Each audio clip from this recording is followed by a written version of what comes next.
Jake's Magical Market may have every single kind of magic system. Let's talk about it.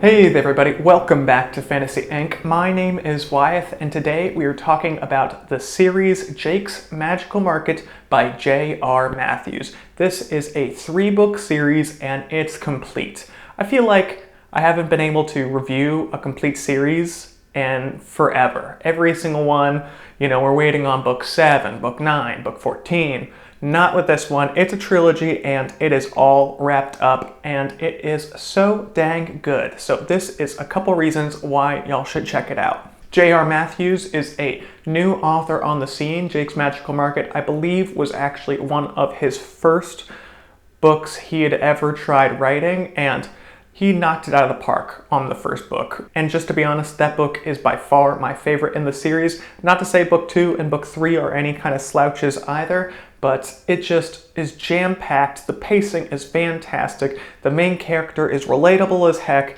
and there's just so much action going on in the series itself that just keeps you on your toes with twists around every corner. My goodness, it's got a lot, as you can probably tell, and I can highly recommend it, as you can definitely tell. When it comes to the actual series itself, it follows Jake, our main protagonist, who is just a regular guy in his mid-20s in a dead-end job, kind of stuck in his life. That is until one day everything changes. Location of where he's at, the biomes, the monsters jumping around every single where, the dungeons popping up. Yes, it's got it all, and Jake is not taking it too well, to be quite candid, but he has a legendary card and he's trying to make the most of it and carve out a little slice of life for himself. And he does that by opening a market. And he does a pretty decent job about that until a few pitfalls and hurdles jump in front of his way.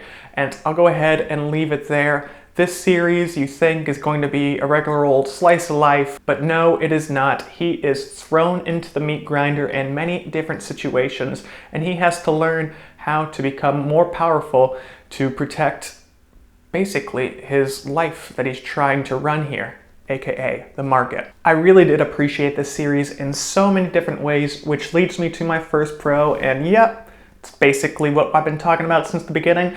All the different kinds of magical systems in this series. Now, you don't get it in the first book, so I'm gonna not go into full details here, but eventually, you're getting deck building magic systems, you're getting cultivation, you're getting conceptual, god magic here and there, you're getting a various chunk of different sorceries and different rune crafting elements, and I can't believe the author was able to pile all these different styles of magic into one book and it still run pretty dang smoothly. It is shocking to see that the author did not reinvent the wheel. He just decided to grab any single wheel that would work and throw it on this story, and it really does work in some way, shape, or form, which is honestly pretty surprising. So that is something definitely to look forward to as you jump in further along into this series. Jumping to the con of this series, between book 1 to book 2,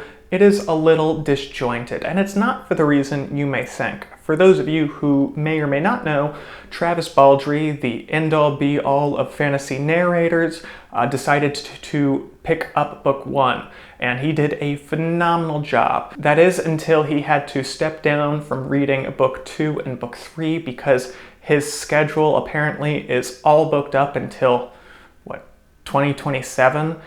He's very, very popular for those of you who are in the audio space, as y'all know. So in that case, J.R. Matthews decided to pick up another narrator for book 2 and book 3, and that is John Perala. And John did a fantastic job. It doesn't read the exact same, but once you get a couple chapters in, you really do feel like John has captured Jake's voice at the very least, and they say in the after credit scenes that that was the most important part. That was a whole spiel for me to say that was not the problem. John did a phenomenal job The problem was the pacing in book 2. You had a lot of speed and action in book 1, and when it comes to the actual location, things really do slow down. But at the same time, it doesn't read bad at all. It's just more of a slower burn. So that was my only con for the series as a whole. So definitely a small one in the grand scheme of things. My second and final pro for the series as a whole is clones. Yeah, I'll just leave it at that.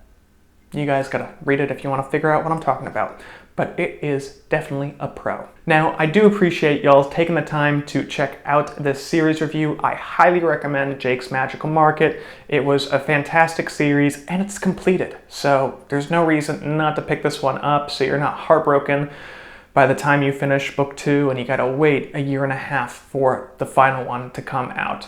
Next, we're gonna jump on over to the deep dive talking about the spoilers and the themes along the way. So if you have checked the series out, then definitely stick around for the video. And if you haven't, go ahead, pick it up and come on back. You're welcome anytime.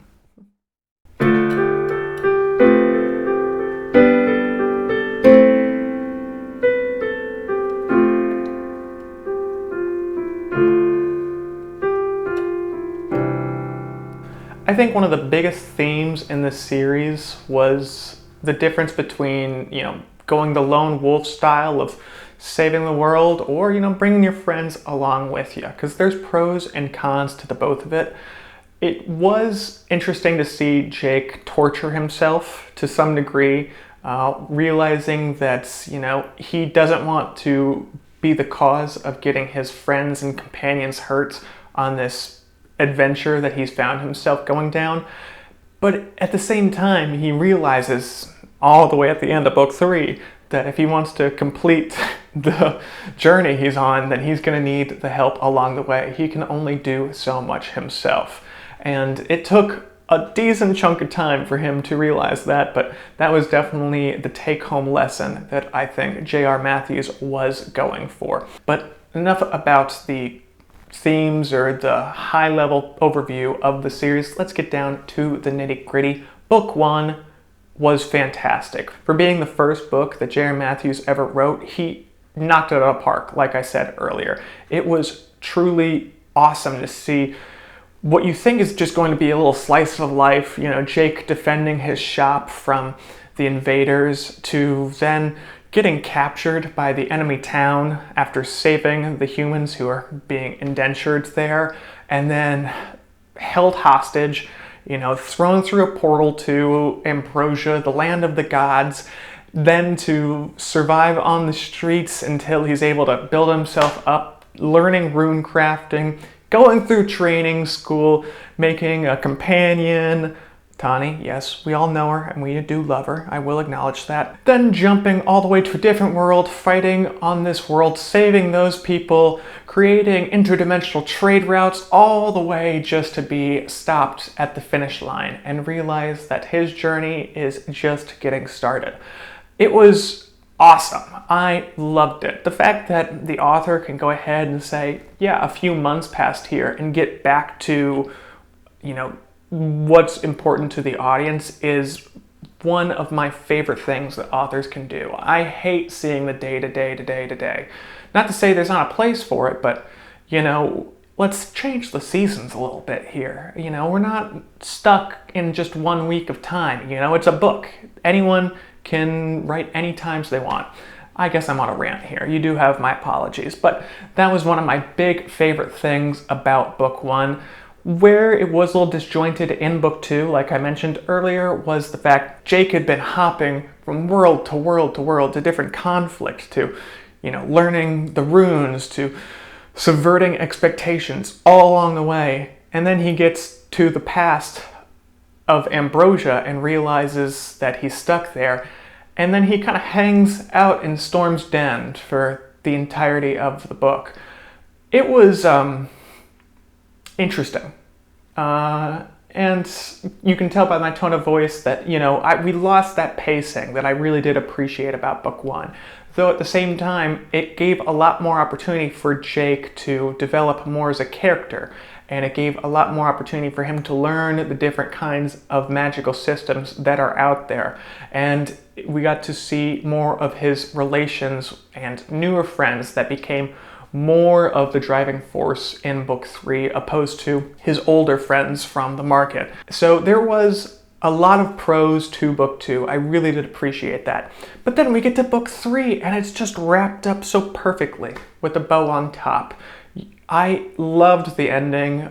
If the fact that he was able to cheat the system, jump forward 200 years to being slightly older with a little gray in his hair, but still able to, take out all of his enemies by using a cheat code, that's pretty Jake right there, and I think we all can agree. All in all, this series was wonderful, and I'll definitely be picking it up in the future. Again, probably be giving it about 6 or 7 months, probably when my Audible credits are all gone and I don't want to pay for more.